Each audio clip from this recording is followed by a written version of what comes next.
Buenos días, doctora. Nosotros somos el grupo 5 y nuestro caso clínico se titula Presentación tardía de rhabdomiólisis grave que conduce a la lesión renal aguda tras terapia combinada con atorvastatina y gemibrucil.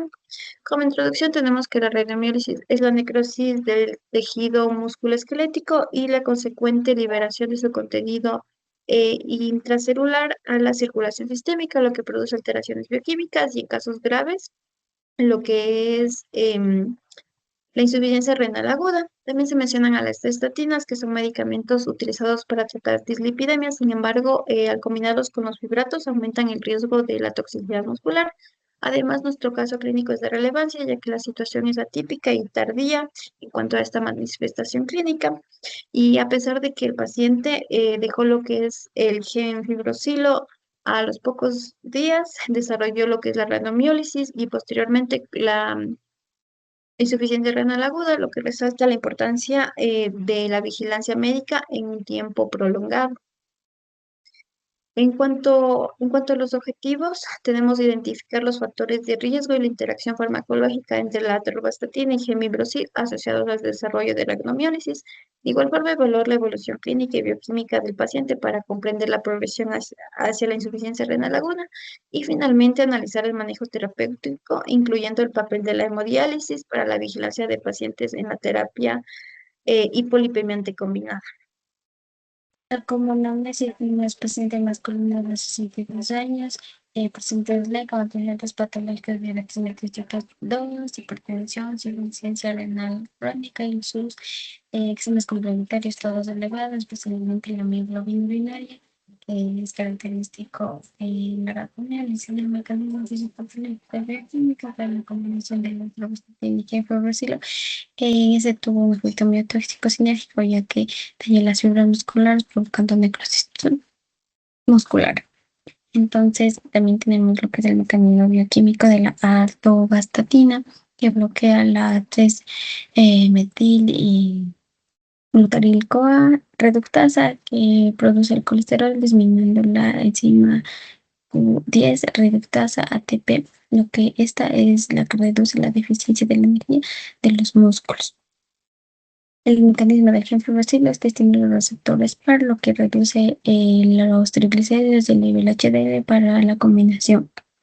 Bueno, también tenemos las alteraciones metabólicas implicadas. Bueno, aquí tenemos lo que es como el paciente tuvo diabetes mellitus tipo 2, entonces la insulina disminuye la captación de glucosa, aumentando el estrés oxidativo, el glucagón aumenta la producción de glucosa, el cortisol favorece el catabolismo muscular y la DH conserva, pero no compensa el daño. El mecanismo de integración patológica, pues la combinación de estos fármacos dio la necrosis del músculo, liberando la creatinina quinasa y la mioglobina, lo cual dañó los túbulos renales, causando la hiperpotasemia. Bueno, también hay que recalcar que hay factores predisponentes como los genéticos, los farmacológicos, los dietéticos, los clínicos. Y los más importantes, los farmacológicos. Hay que tener cuidado en la combinación de las atorvastatina y gemcitabina. A continuación vamos a realizar lo que es la interpretación de los parámetros clínicos y su importancia en la salud del paciente.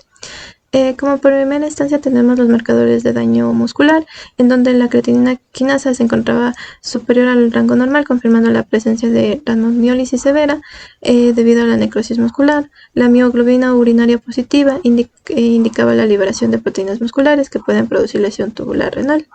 En cuanto a la función renal, tenemos que la creatinina sérica alcanzó 1237 micromol sobre litro, reflejando una disminución severa de la filtración glomerular. La urea fue de 27.7 milimol sobre litro, indicando azotemia y deterioro importante de la función renal. En cuanto a alteraciones metabólicas, tenemos el potasio, el calcio, el fósforo y el ácido úrico, donde el potasio presentaba un rango superior debido a la liberación masiva de potasio desde las células musculares destruidas y la disminución de excreción renal. El calcio corregido también estaba por debajo del rango normal, ya que este se depositaba en los tejidos lesionados, y el fósforo y el ácido úrico se encontraban elevados por la liberación intracelular y la disminución de la excreción renal. La ACST tiene valores superiores a los normales, ya que es consecuencia de la destrucción muscular masiva. La LDH alcanzó de 240 unidades por litro, reflejando daño celular inespecífico, y la PCR estaba muy elevada, indicando una respuesta inflamatoria sistémica. En la gasometría, en general, mostró datos compatibles con acidosis metabólica severa.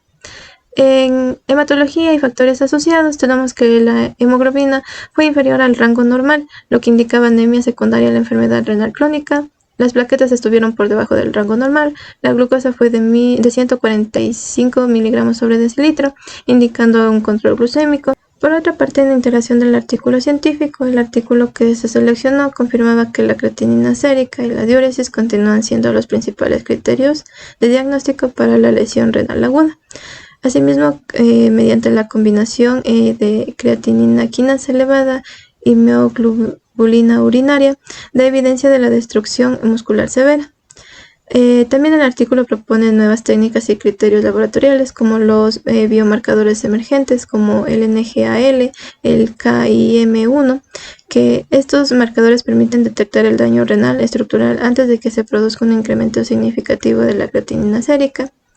Y por otra parte, sí existe controversia, aunque la creatinina quinasa continúa siendo el marcador estándar para el diagnóstico de rhabdomiólisis, existe controversia respecto a su capacidad para predecir con precisión la aparición de lesión renal aguda.